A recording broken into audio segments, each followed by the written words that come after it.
All right, here with Coach Steve Hibberd of the North Stafford Wolverines. They won a classic tonight in overtime, 64-61 for the Potomac Panthers as they move to 20-4 in the season. Coach, it's been a great year for your team. To beat Potomac with their name, that cachet, as you move on, it's got to have even greater weight on the field. Well, that's the thing. Whether you're playing them at home or on the road, they got that P on the chest. We try to get our kids past that in practice. We didn't start out like we were playing Potomac. We started out like we were playing anybody on a Friday night, which is what we wanted. So, we had to sustain that run from them early, but taking that punch in the mouth and then coming back, I'm really proud of the kids.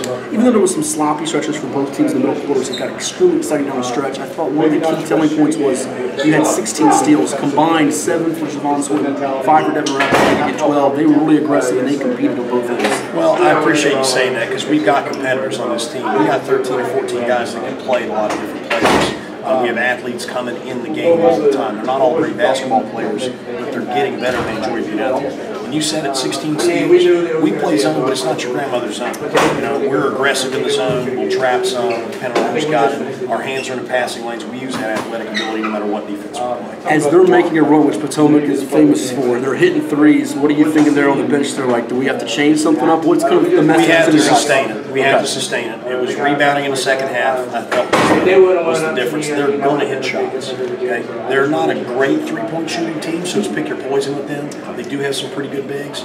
We had to challenge their shots better in the second half, and I thought we adjusted, especially the end of regulation. We took the lead back, and then the overtime. You mentioned the rebounding, which is another one of your multi-sport standouts, and Nana Aston, the big Penn State football recruit. 13 points, 13 rebounds inside. He is alone. And listen, he's averaging 11 boards a game, and that's only because he gets in foul trouble. He'd be getting 15 a game. Which that was the interesting thing tonight. Both your guy and Nick Pullen for them was in that 4 foul mode. But I think at the end of the game, both of you guys figured, hey, we got to keep both out. You got to play your horses, right? And he's the biggest horse out there. Pullen does a super job. Their coach does a super job.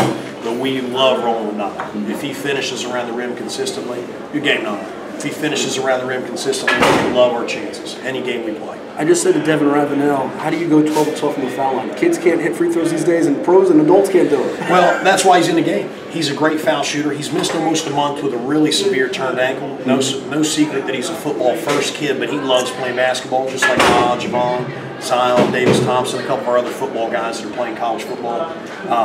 But we have him in the game at the end. You saw he didn't start because we wanted to knock the rust off of him, but at the end of the game, he's in there. Last one for your time. When I saw you guys last live, I've seen some games on film, but last live at Western Branch High School against Heritage, you got beat pretty similar, but you were in that game early and you were missing your stud in Javon Swinton, and certainly it shows when you have him in less depth. But from that point to now, how have you guys gotten better besides having him on the floor? Well, for one, Ravenel was injured, okay, so we didn't have him. For two, Elijah Brown, our starting point guard, he's also a sophomore.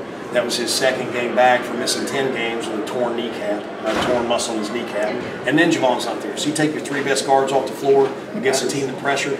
Coach, we were down 3 at the half, and it was fool's gold. Yeah. Because we were shooting threes well. We had 7 threes at the half, but I knew their pressure was going to get to us. Good job, Chris.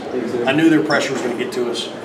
So we took one on the chin down there. We'd love to play a team like that again. I thought that was a building experience for us. Gave us some film to see us getting whooped. It was our first whooping of the year. Okay, we've lost a couple close ones. That was our first whooping. So it probably did you some good in a way. It did us a lot of good, and we knew it would. We knew it would. So. Lastly, you'll play either Patrick Henry or Roanoke or Harrisonburg in the state. A chance to go to states on Friday. I think Harrisonburg's up as we speak now, but what's the opportunity for you guys, this program, to get that to that point? Well, we talked about it from the beginning. This is my second year here. Last year we missed making the state tournament by a bucket at Wakefield. We talked all summer, all off season about having the game to go to the state tournament at home. It's at home. Patrick Henry, Roanoke, and Harrisonburg are quality programs. We know them both very well. We've scouted them, played Harrisonburg last year. But the game's at our place. We're undefeated at home, so we're excited about the opportunity. Well, great performance today. Thanks so much for seeing us. Thanks a lot, man. Appreciate you guys.